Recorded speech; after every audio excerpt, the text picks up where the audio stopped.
Alex Levin was born and raised in a small town in Poland named Rokitno, which was located near the western border of the Soviet Union. Alex had lived there with his mother Mindel Barangolds, his father Mordechai Levin, and his three brothers, Nathan, Samuel, and Moishe. Before the Nazis had invaded Alex's town, there was a population of 8,500.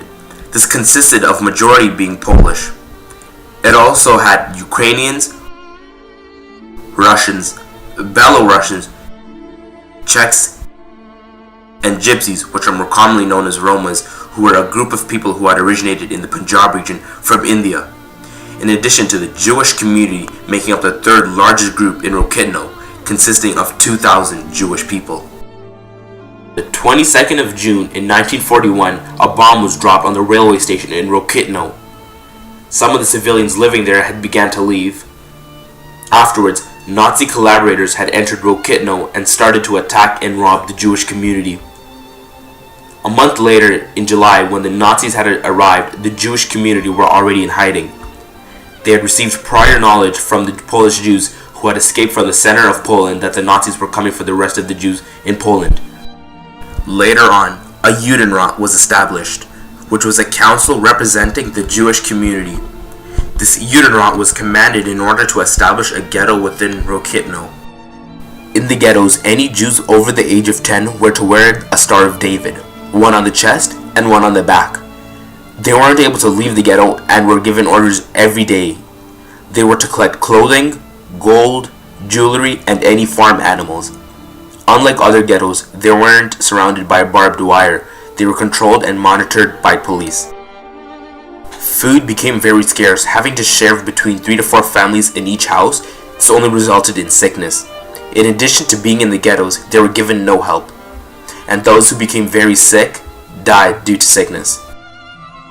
On August 26, 1992, after living in the ghettos for a year, the Jews were ordered to gather in the marketplace. They were to be divided by women, children, and men, and sent to concentration camps to be killed. However, a woman had noticed that the police were surrounding them and had yelled, "You run, they are going to kill you." The Jewish people gathered in the marketplace had begun to run. Many had escaped and many had been killed. Alex and his older brother Samuel had escaped. Sadly, Alex's parents and his younger brother Moishe were killed. Alex and Samuel were all alone now. They had to travel from one town to another so they were not caught. Eventually, they had started to hide in a forest with other Jewish refugees. They had hid in the forest for 2 years, going through 2 long winters. They had called themselves the Forest Jews. It gave them a sense of family and togetherness. They had become a family, living with each other, surviving with each other. The sense of hope and hunger is what kept them all going. Alex, Samuel, and other Jewish people had created a large hole in the ground for 10 people to hide and sleep.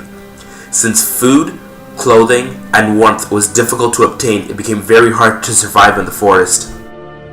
However, they had created ways to survive, like stealing food from farms in the area, making a fire out of an oak tree which created less smoke so they could not be detected and to keep them warm, and lastly, making shoes out of bark.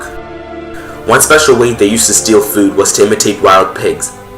These wild pigs would remove the potato from the ground and then cover the flour in the dirt. Alex and the group would use this strategy to fool the farmers by thinking it was wild pigs eating the potatoes and not people.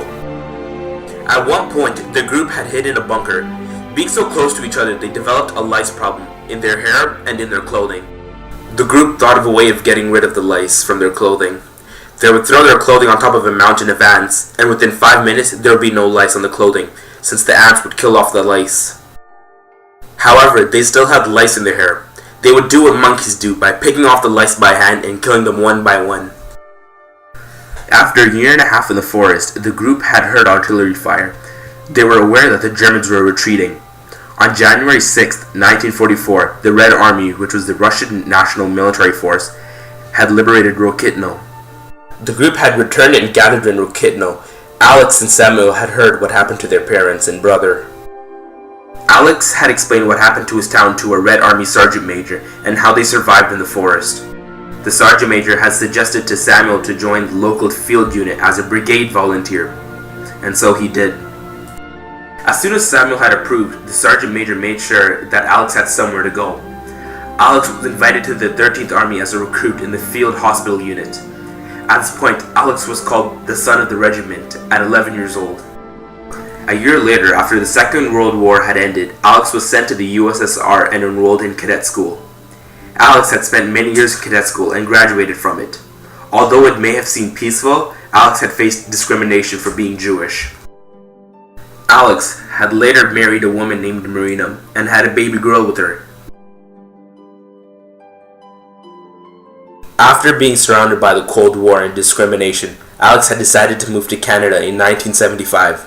However, Alex's wife and daughter weren't able to come with him, but eventually they had joined him 5 years later.